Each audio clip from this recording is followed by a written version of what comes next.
Oubliez le vernis des affiches.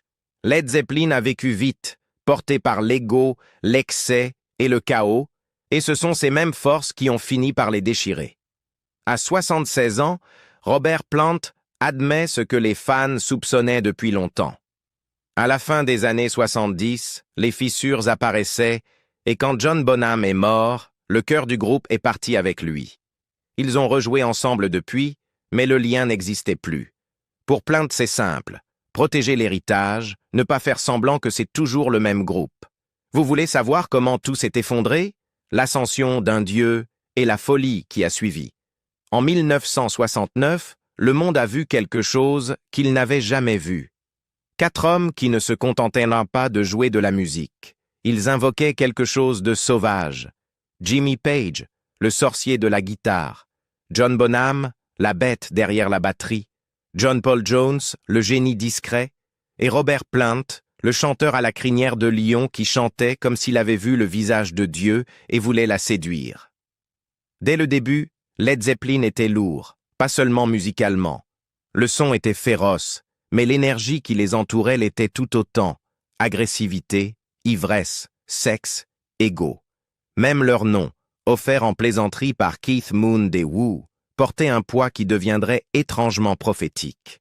S'il y a une histoire qui capture la noirceur sous-jacente de la légende de Led Zeppelin, c'est bien celle qu'ils ont esquivée pendant des décennies, le tristement célèbre incident du poisson.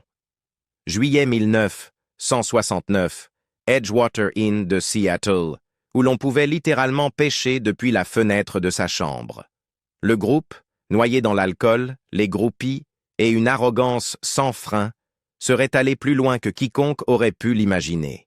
Une jeune fille attachée à un lit, un Vivano rouge pêché dans le Puget Sound, et des actes si obscènes qu'ils sont restés chuchotés depuis. Exagéré ou non, le récit est devenu symbole de l'excès, de l'ego et de l'anarchie qui hanterait Zeppelin et précipiterait en leur chute. Richard Cole, leur tour manager, parlait de plaisanteries inoffensives. D'autres ont parlé d'abus. Jimmy Page n'était pas dans la chambre. Bonham, si. Et si Robert Plant n'y a pas pris part, il ne l'a jamais condamné non plus. Les images en 8 mm, perdues. Peut-être pour le mieux. Mais l'histoire, vraie ou pas, est restée, parce qu'elle semblait plausible. Dans le monde de Zeppelin, rien n'était interdit. Au sommet de leur gloire, Led Zeppelin ne se contentait pas de voyager. Ils débarquaient comme si le monde entier était leur scène, descendant du ciel dans leur propre Boeing 720 privé, le Starship. Ce n'était pas un bus de tournée avec des ailes, c'était un palais volant. À l'intérieur, des lits recouverts de velours, un bar garni de whisky haut de gamme, des lignes de cocaïne à l'infini et une rotation de groupies prêtes à être emportées en plein vol. Hors de l'avion, le chaos ne faisait que croître. Les suites d'hôtels devenaient des zones de guerre, télévisions jetées des balcons, meubles réduits en éclats, couloirs jonchés des restes de fêtes sans fin. Les femmes étaient traitées comme des avantages temporaires du métier, exhibées, partagées, puis rejetées une fois le frisson passé. Robert Plant, regardant en arrière des décennies plus tard, a essayé de résumer cela avec un demi-sourire. Excès, aventure, des trucs. Puis, avec un petit rire complice, il ajouta. C'était quelque chose à voir. Et pourtant, derrière ce sourire, quelque chose demeurait, peut-être du regret, peut-être de la honte. Car contrairement à Page, qui s'est enterré dans la mystique de Crowley et de la magie, Plant a grandi.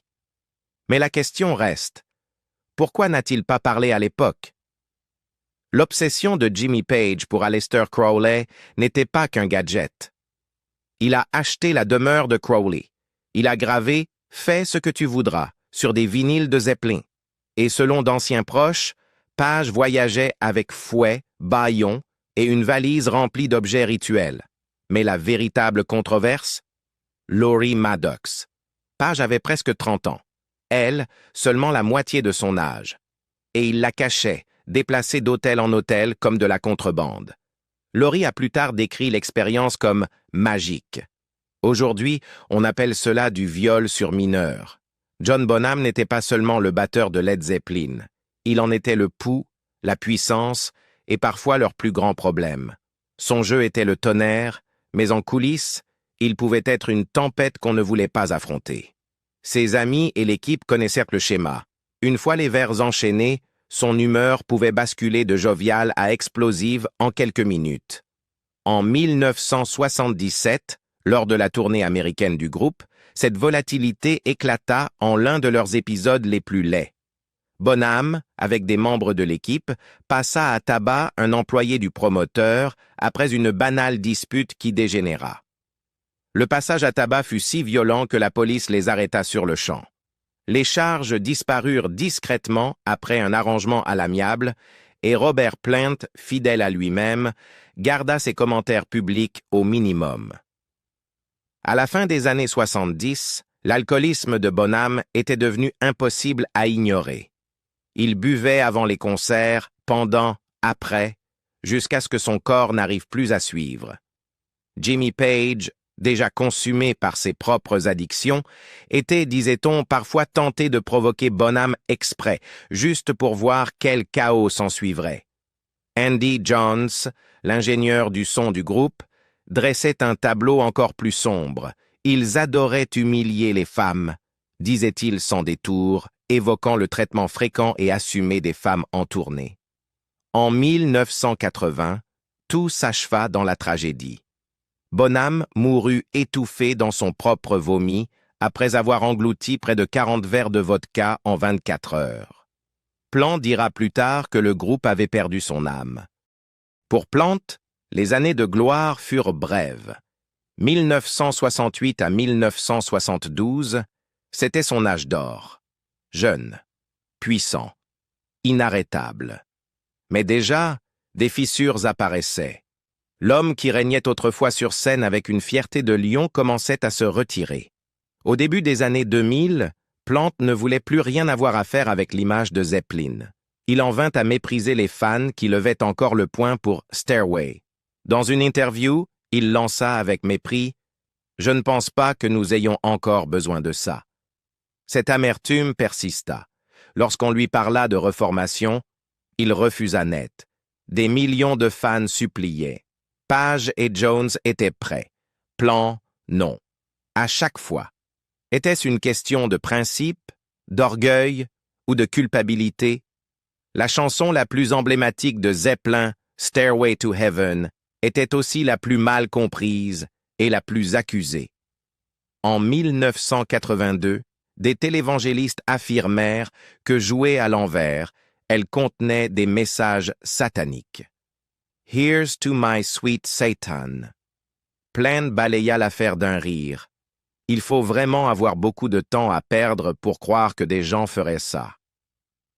Mais d'autres restaient moins convaincus. Après tout, Page avait bien acheté la maison hantée de Crowley. Il avait bien inscrit des symboles magiques sur les disques. Et personne n'a jamais vraiment nié l'ombre qui planait. Comme le disait Phil Collins, quand Zeppelin se réunit, il se passe quelque chose de mauvais. C'est sulfureux. Plant est devenu un paradoxe. Le même homme qui incarnait jadis le feu rebelle du rock sermonne désormais ses fans sur des bluesmen obscurs, les musiques du monde et des traditions ésotériques. Il refuse de chanter Stairway en concert. Il se moque de la foule point levé, qui l'a enrichi. Et pourtant, il s'accroche à l'héritage. Discrètement, rentablement. Il a réinventé des chansons de Zeppelin avec Tori Amos.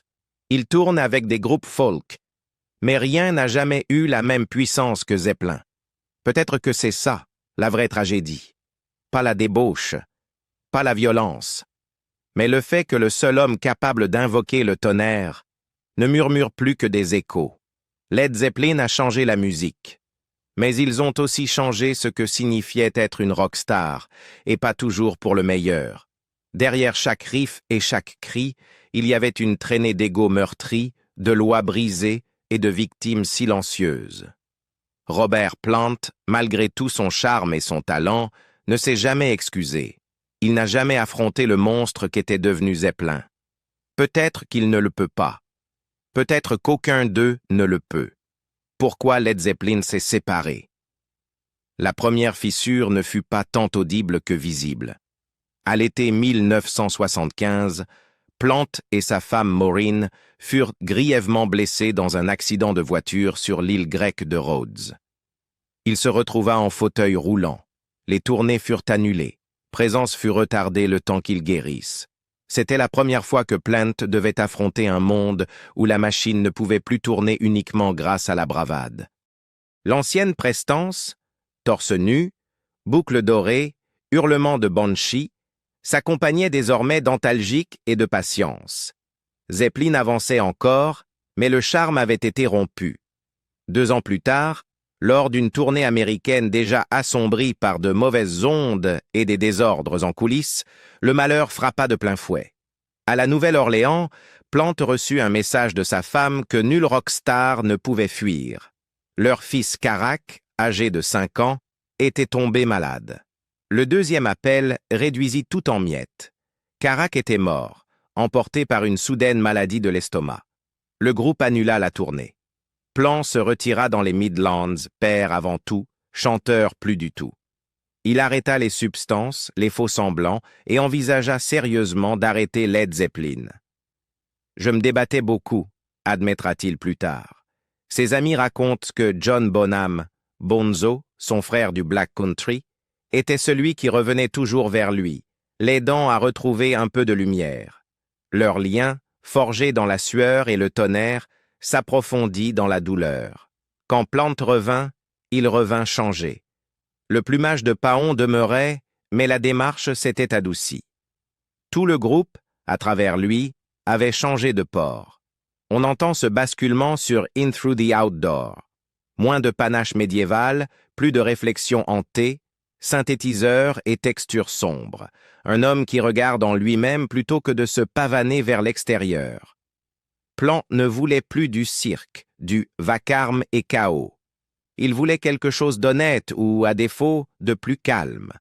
Le monde parla de réinvention. À l'intérieur de Zeppelin, cela ressemblait à une trêve avec un passé qui avait trop coûté. Mais le destin n'en avait pas fini.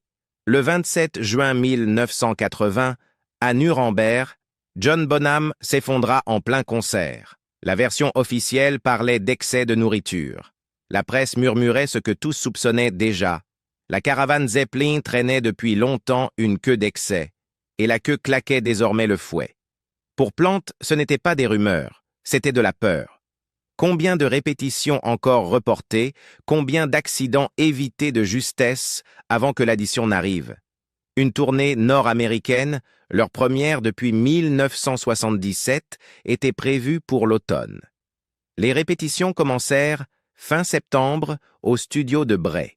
Le 24 septembre, Bonham arriva après avoir pris son petit déjeuner, 4 quadruples vodka et un sandwich au jambon. Il continue de boire toute la journée.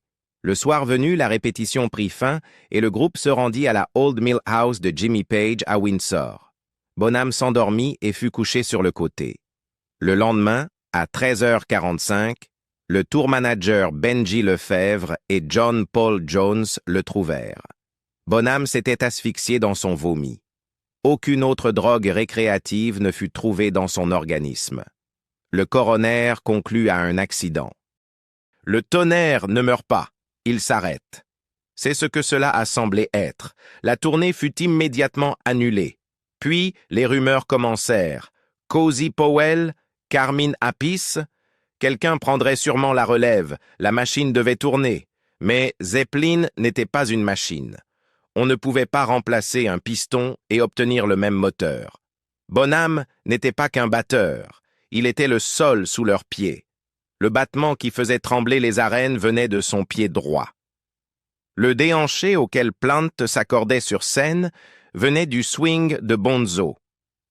Zeppelin, c'était 4. Ça l'avait toujours été. Le 4 décembre 1980, ils le dirent à voix haute. Nous voulons qu'il soit su que la perte de notre cher ami et le profond respect que nous avons pour sa famille, ajouté au sentiment d'harmonie indivisible ressenti par nous-mêmes et notre manager, nous ont conduits à décider que nous ne pouvions pas continuer comme avant.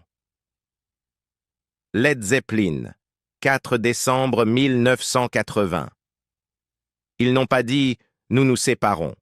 Ils ont dit quelque chose de plus humain. Sans lui, nous ne sommes plus nous. Quand on demande pourquoi Led Zeppelin s'est séparé, la réponse facile est « Bonham est mort ».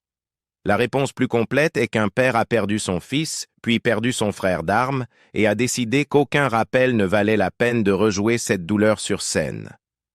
L'aura d'invincibilité qui couronnait jadis Robert Plant ne s'est pas brisée parce que les notes devenaient trop hautes. Elle s'est brisée parce que la vie est devenue trop réelle. Reconstruit après Led Zeppelin, encore et encore. La nuit où Led Zeppelin prit fin, Robert Plant ne perdit pas seulement un groupe. Il perdit le système météorologique dans lequel sa vie avait évolué pendant 12 années de tempête. Il alla même jusqu'à remplir les formulaires. Enseigner, imaginez. Une vie plus stable, une salle de classe à la place d'une loge, une sonnerie au lieu d'un rappel. Cela paraissait raisonnable après les funérailles, les gros titres et les silences qui ne s'achevaient jamais vraiment. Mais certaines personnes sont faites avec une mèche que seule la musique peut enflammer, et en 1981, il ralluma l'étincelle. Un père lui tendit la main. Phil Collins, alors en train de passer de batteur de prog à immortel de la pop, dit à Plant, en somme, « Quoi que tu aies besoin pour retrouver ta force, je suis là. » Ce n'était pas un grand geste, mais un geste humain, et il donna à Plant la permission d'être de nouveau chanteur, sans avoir à prétendre qu'il n'était pas aussi un père en deuil et un homme qui avait vu mourir un ami. Quand Pictures at 11 sortit en 1982, suivi de The Principle of Moments 1 an plus tard, la surprise ne fut pas qu'il se vende, mais qu'il sonne tellement « lui » sans sonner comme Zeppelin. Big Log et In the Mood n'étaient pas écrits pour remplir les arènes, ils étaient faits pour hanter les radios de nuit comme des phares déroulant une route vide. Il apprit alors quelque chose de crucial. Il pouvait bâtir une voie autour de l'air aussi bien qu'autour du feu. Il apprit aussi qu'il devrait le faire sans l'ancienne armure. En 1983, son mariage avec Maureen prit fin. Une perte silencieuse qui ne fait pas la une, mais laisse une cicatrice. Sur scène, il avait encore les boucles et la tension, mais le pont avait cédé la place au faucon pèlerin. Plus affûté, plus patient, moins occupé à se pavaner qu'à trouver une trajectoire plus vraie. À la fin des années 80, il écrivit avec le claviériste Phil Johnstone et, avec un sourire malicieux, laissa son passé hanter les bords de son présent. Now and Then fit entrer des bribes de Zeppelin dans Tall Cool One, non pas comme un plagiat de soi-même, mais comme un aveu. On ne peut pas amputer le corps qui vous a porté. Il refusait encore de transformer ses concerts en karaoké Zeppelin, mais il ne reculait plus devant son passé comme on recule parfois devant une lumière trop vive. Les années 90 marquèrent un tournant. Fate of Nations en 1993 est pour beaucoup l'album où l'homme tombe enfin le masque, un disque qui pleure sans s'y noyer, qui se souvient sans momifier. Il dira que c'est là qu'il trouva enfin une sortie à l'ombre de Zeppelin, une voix qui honorait Carac, honorait Bonzo, et honorait le jeune homme qui avait un jour regardé le blues américain et vu une vie s'ouvrir. Puis, de manière inattendue, il se tourna de nouveau vers son plus ancien complice. No Quarter, Jimmy Page et Robert Plant.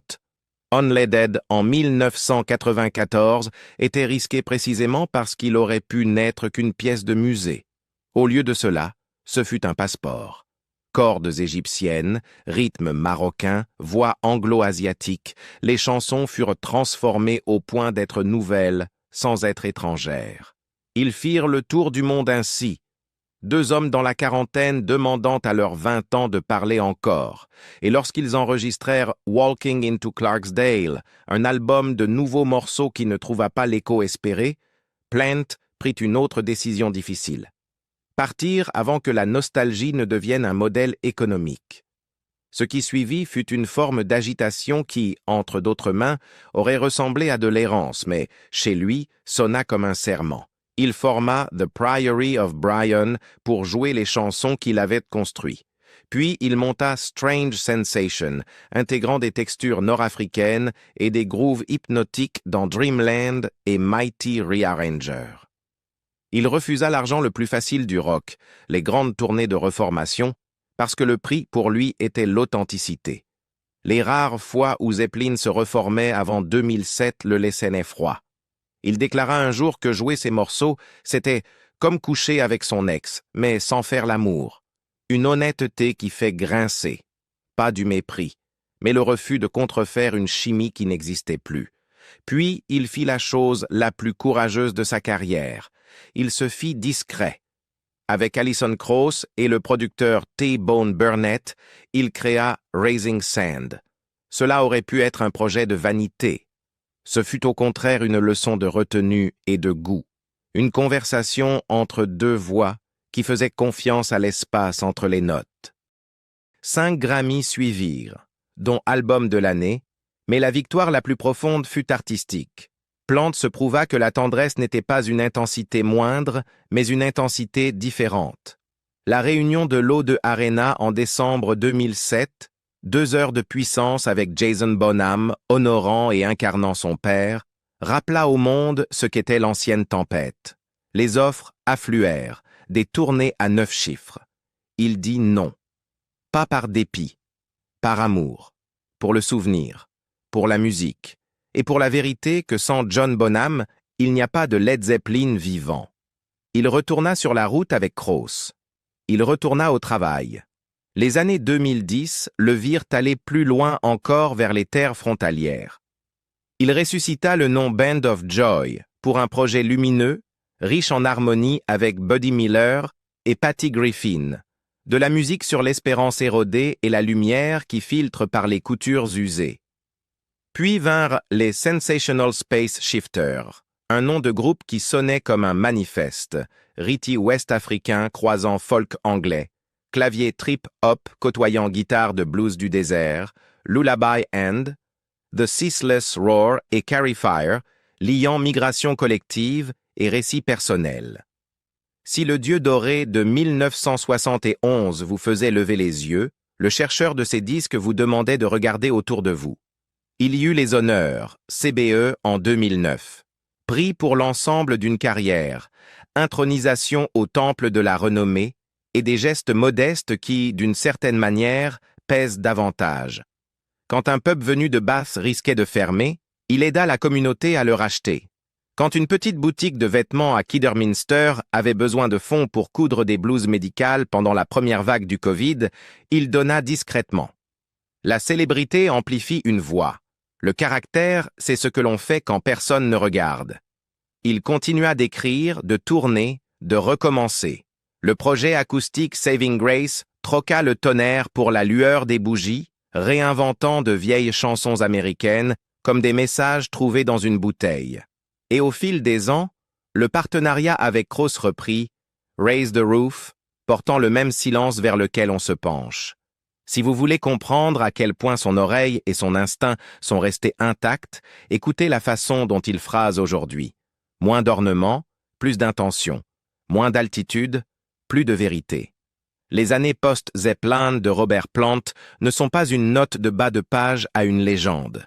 Elles sont la preuve d'une vie après la légende. Des étapes qui comptaient, des récompenses qui semblaient méritées plutôt qu'inévitables, des douleurs qui n'ont jamais cessé mais ont cessé de le gouverner. À 76 ans, Robert Plant a fini par dire ce que la plupart des fans s'avèrent déjà. Il n'y aura pas de véritable retour de Led Zeppelin. Il choisit la nouvelle musique et la performance honnête, plutôt que la nostalgie. Il l'a présenté comme une marque de respect envers Bonham, envers sa propre voix d'aujourd'hui et envers le temps du public. Êtes-vous d'accord avec sa décision? Quelle chanson ou quel projet post-Zeppelin vous a convaincu? Donnez votre avis dans les commentaires, cliquez sur j'aime et partagez si ce récit vous a éclairé et abonnez-vous pour le prochain chapitre.